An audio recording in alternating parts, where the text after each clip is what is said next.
Leur parcours était tout tracé, puis ils ont découvert le Web3. C'est devenu une passion, ils sont alors devenus des Web3 builders, à leur rythme, à leur manière et selon leur vision. Inspirez-vous de leur parcours incroyable et devenez, vous aussi, un builder. Je suis Romain Milon, j'aide les projets Web3 à recruter et à fidéliser les meilleurs talents du secteur.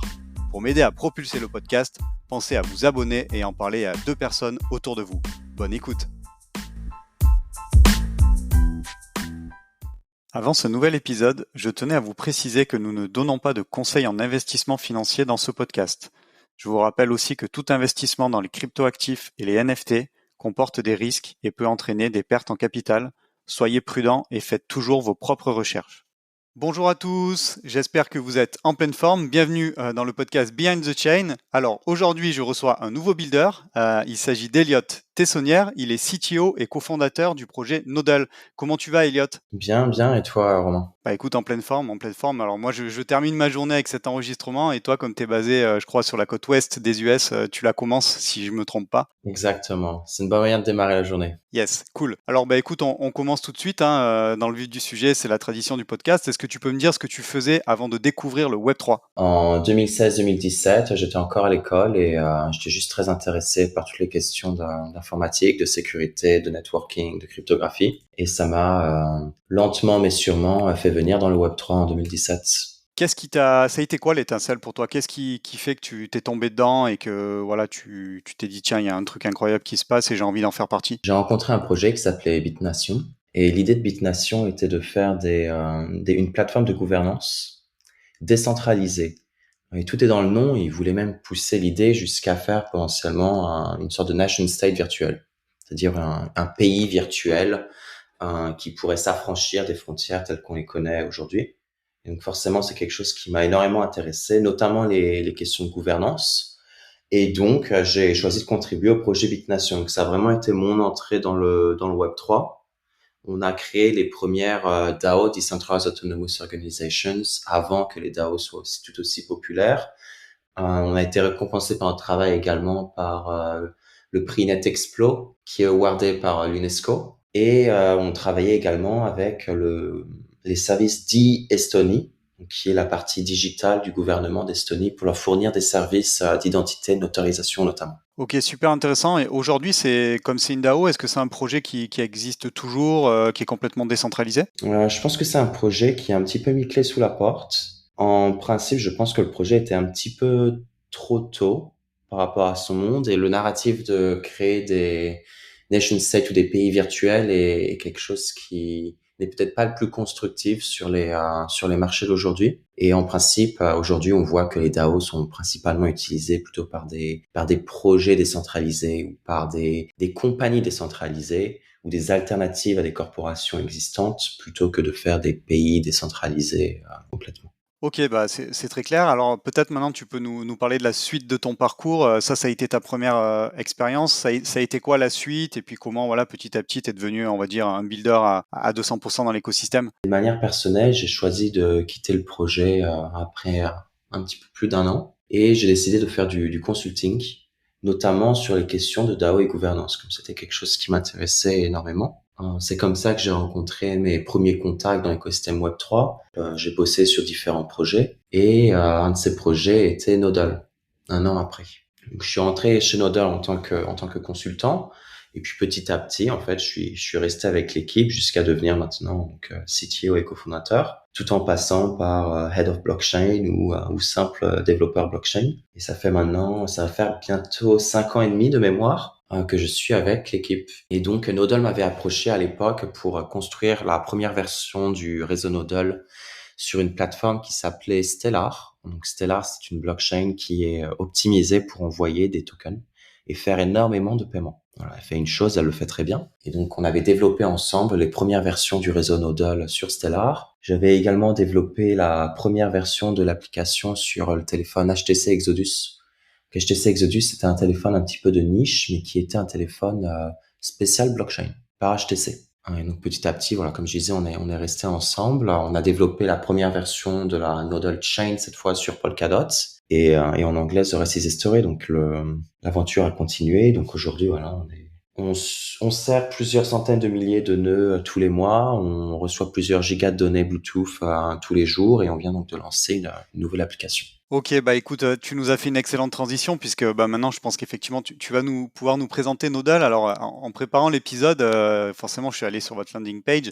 Alors il y a plusieurs baselines qui tournent, mais j'en ai trouvé une qui est vraiment marquante. Alors je la traduis en français, forcément c'est peut-être un peu moins impactant qu'en anglais, mais si je la traduis en tout cas, j'essaie de le faire de la meilleure manière. Ce serait nous sommes tous des nœuds.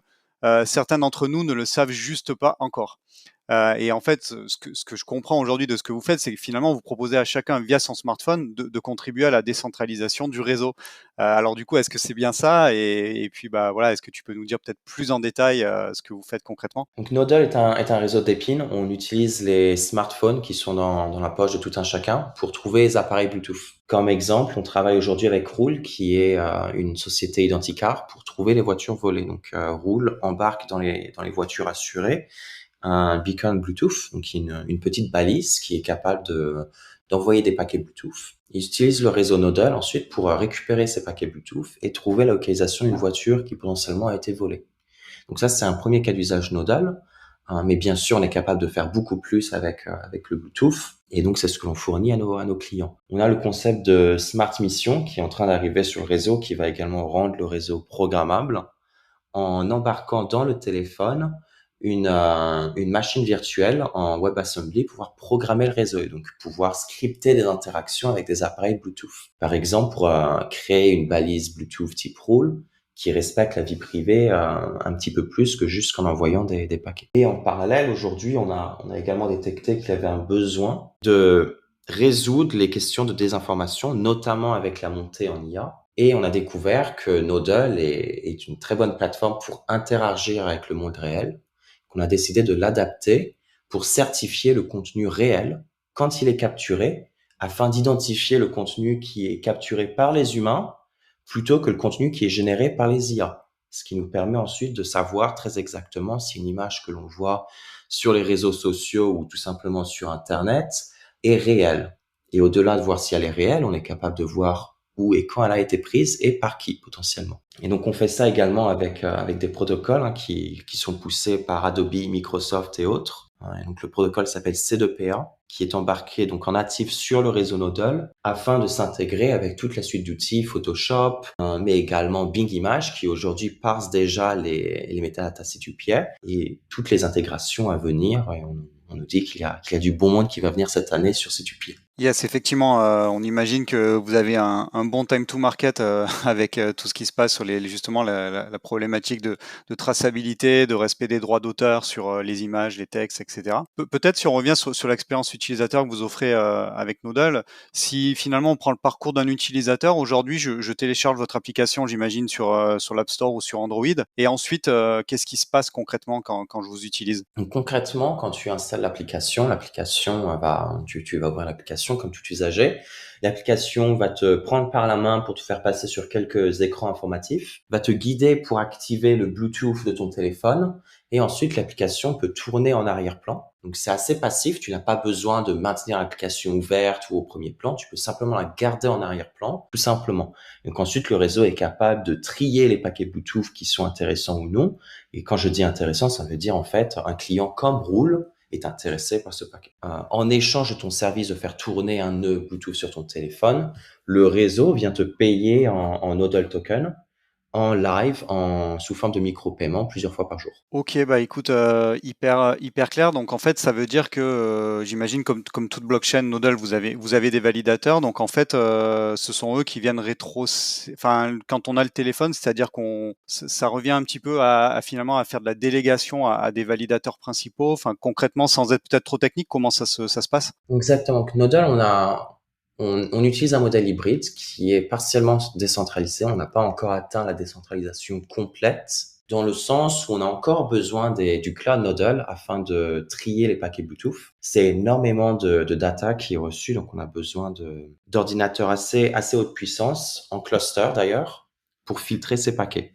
Donc en principe, le réseau Nodal utilise également les machines de l'équipe comme Oracle. On a plusieurs designs pour décentraliser cet aspect du réseau. Aujourd'hui, on utilise encore cet Oracle. Ok, bah écoute, ça me paraît très très clair. Du coup, tu parlais donc du cas d'usage sur la certification enfin voilà, des datas suite à l'arrivée massive de l'IA qui voilà qui peut rendre difficile, on va dire la distinction entre ce qui est vrai et ce qui est généré par l'IA. Aujourd'hui, vous êtes live avec cette application, elle va bientôt sortir. Vous en êtes où? L'application est live sur iOS. On est encore en liste d'attente, donc il faut rejoindre la liste d'attente et attendre d'être sorti de la liste d'attente.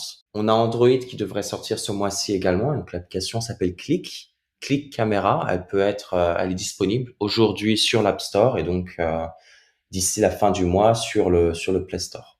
Et similaire à Nodal, hein, donc c'est une application 100% mobile. On peut l'installer et elle est utilisable immédiatement. La différence avec Nodal et Click, c'est surtout que Click est une application dite Web 2.5.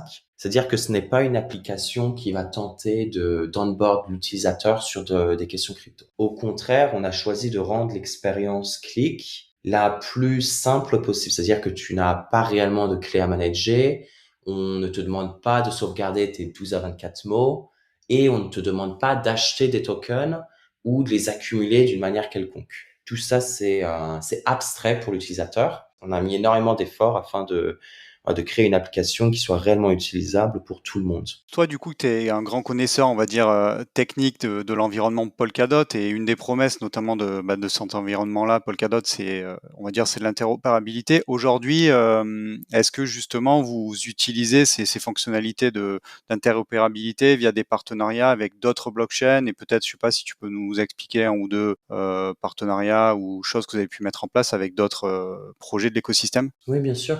Je dirais que les questions d'interopérabilité de Polkadot sont encore assez, non pas basiques, mais sont encore assez limitées et sont encore en train de s'améliorer. Aujourd'hui, on a déjà des intégrations avec d'autres parachains sur Polkadot, tels que Moonbeam, HydraDX et Parallel pour notre crowdloan. On a également eu pas mal de discussions avec d'autres projets de l'écosystème, notamment des projets d'identité comme Kilt ou des projets d'épines comme Peak.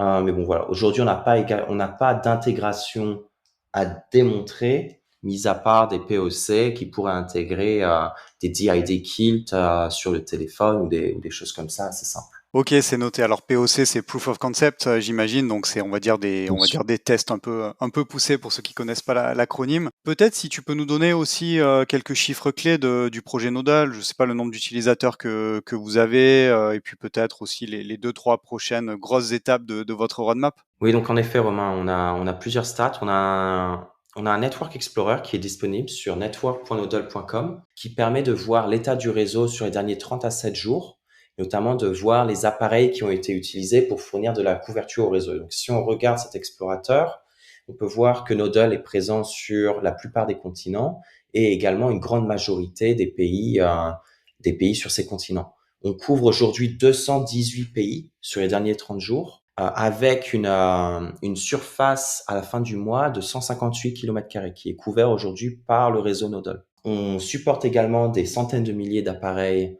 tous les mois, envoyant, donc, comme je disais au début du podcast, des dizaines de gigas, si ce n'est plus, tous les jours qui sont collectés par le réseau en Bluetooth.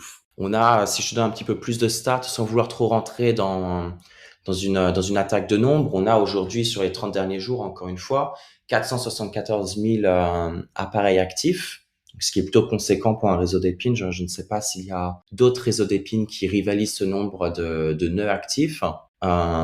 Et donc, voilà, encore une fois, c'est presque half a million, c'est presque un demi-million de nœuds actifs tous les 30 jours. Effectivement, c'est assez impressionnant. Ouais, 500 000 appareils tous les jours.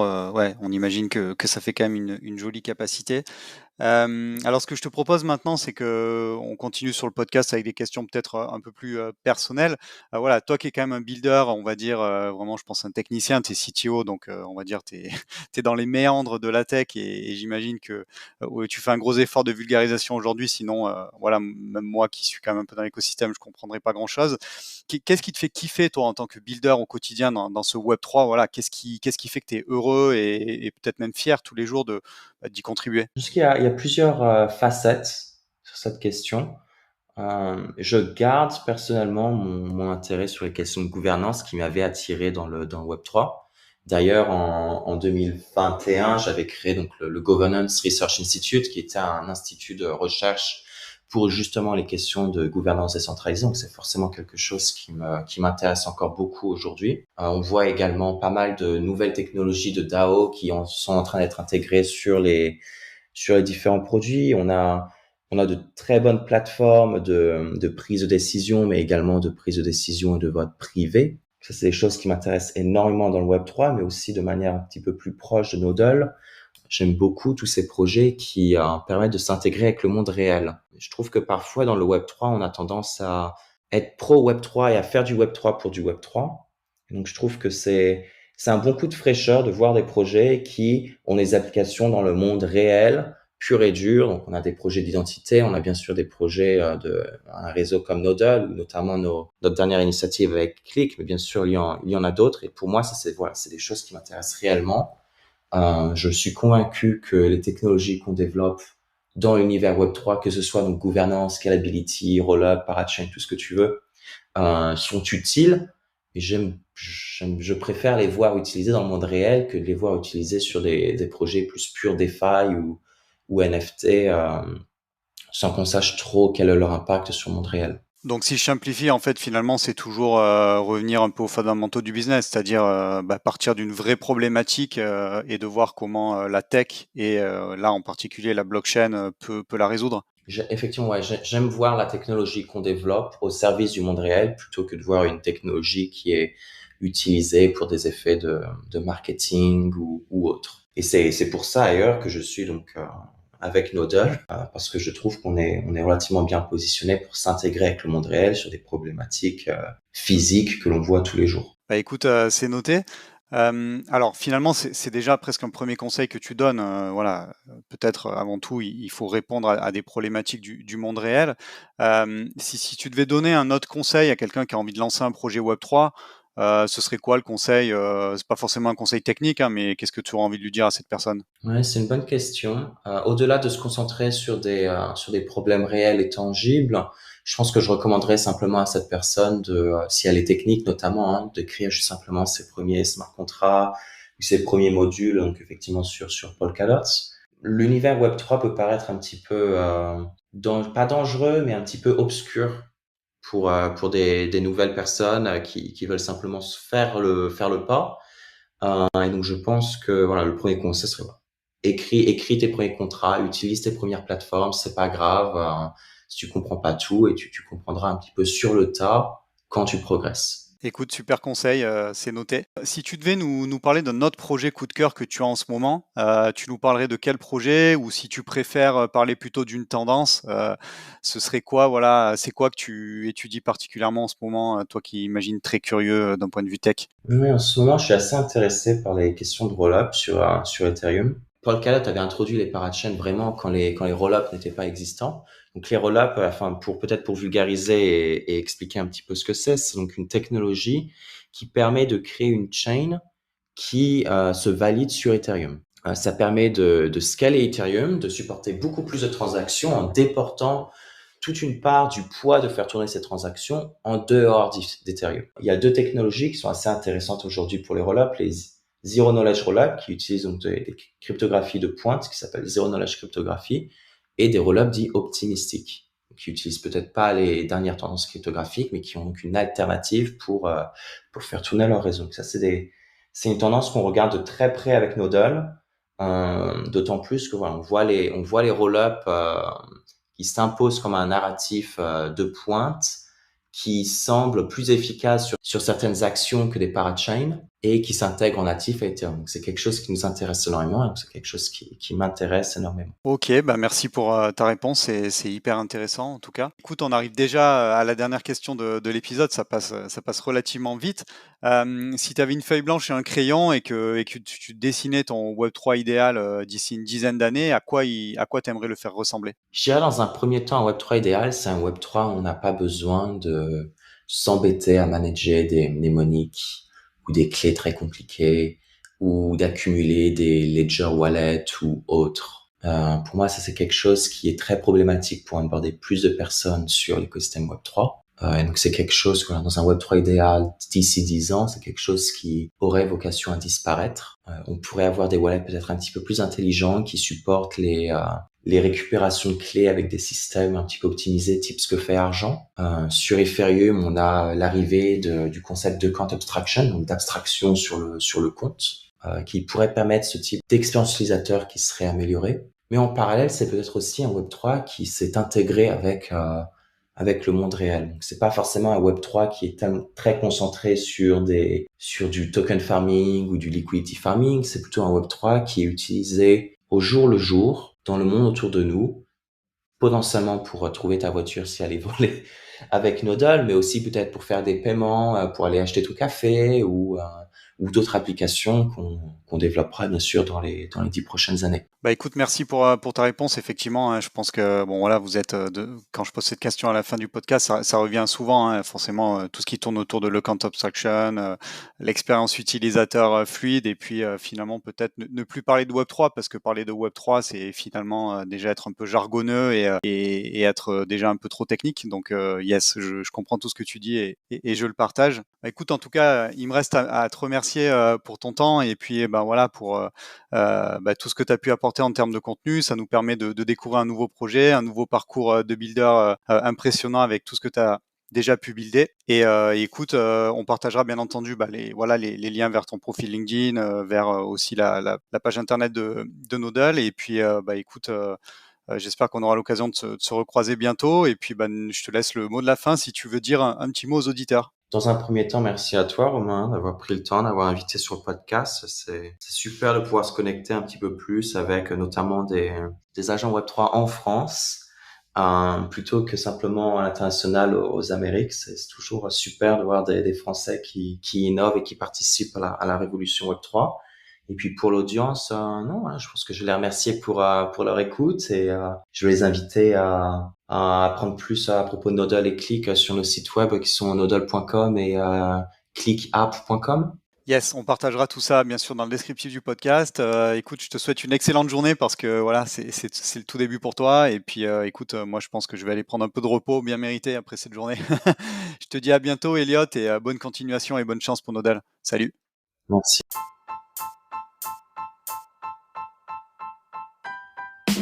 Merci d'avoir écouté cet épisode jusqu'au bout. Pour m'aider à propulser ce podcast, je vous invite à me laisser la meilleure note possible ainsi qu'un commentaire sympa. À très vite pour découvrir un nouveau talent du Web3.